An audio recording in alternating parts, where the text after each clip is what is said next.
You know, before we get into our final segment, Dr. Benson sent word back that he wanted me to share something with you. If you're having a mental health crisis or if something is going on, there is a mental health hotline. It's 988-988. And for anyone out there dealing with something, it is not a sign of weakness, but you should take advantage of the resources available for you. Again, that mental health hotline is 988. Now, getting into our final segment of this week's show, I want to introduce you to someone that I had the pleasure of speaking with a few weeks ago. And I rarely meet people who are not held down or held captive by their past, which is an interesting phrase. And Mike Banford is here with us now. And Mike, why don't you tell people your story? We met recently with a mutual friend of ours, and tell them about where you were recently so we can get into all the fantastic things you're doing right now. Well, recently, I was just released from prison after doing 29 years, 3 months and 17 days for second-degree murder. I was released from the Department of Corrections. And everything that I learned during my time of incarceration, I just decided to put it back out into the community for at-risk youths, homeless people, for men, women, different type of program, because they really do need it in our society today, especially the kids. It's so interesting. We talked for a couple of hours, maybe 2 weeks ago, I think it was, and you talked about all the work you did on yourself when you were on the inside. And then now that you've gotten out, you're trying to relay that information to the community about impacting these kids. So let's start there. You talked a lot about what people are trying to do that isn't working and why isn't it working. So let's talk about that a little bit, why people are having trouble reaching these kids. Well, it's understanding them.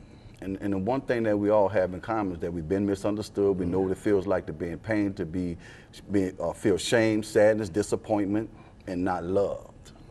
And as you and I spoke, the last time we spoke, we talked about the African proverb that said, if a child doesn't feel the warmth of a village, he'll burn it down. And as a result of that, this is why we're seeing many of the things that transpire in society. We have to begin to love these kids in ways that they never even thought that they could be loved. And it doesn't matter who it's coming from, but they need to feel that it's a natural thing that we as human beings have to feel love, to feel appreciated. And I think that's one of the things that motivates us to do those things that we should be doing in society.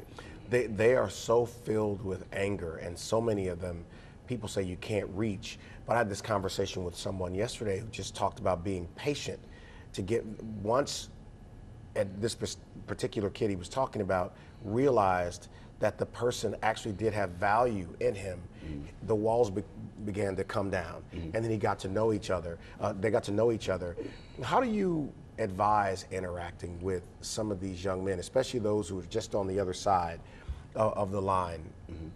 Well, love compels a person to change. And you have to understand where they're coming from.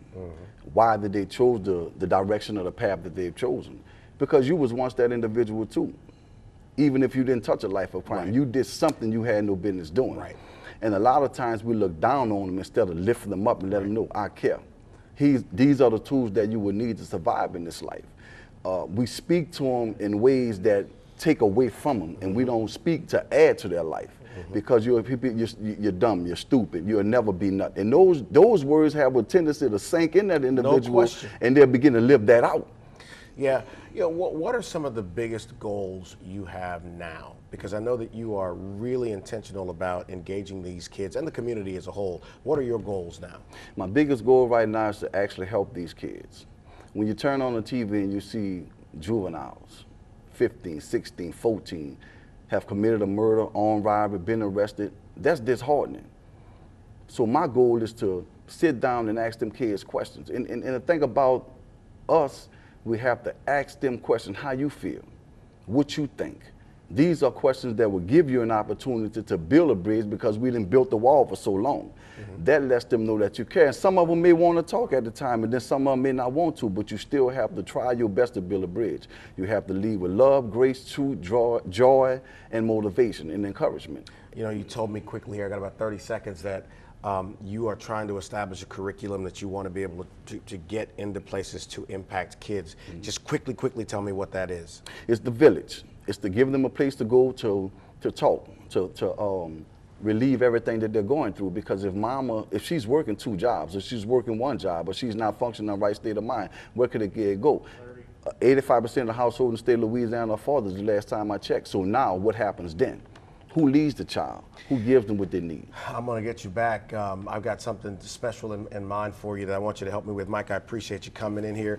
And listen, y'all, it's Mother's Day weekend. To all the women, the moms in my life, happy Mother's Day to you. To all of the women connected to all this, happy Mother's Day. And I just got one thing to say. Father's Day is next month. Y'all have a great weekend.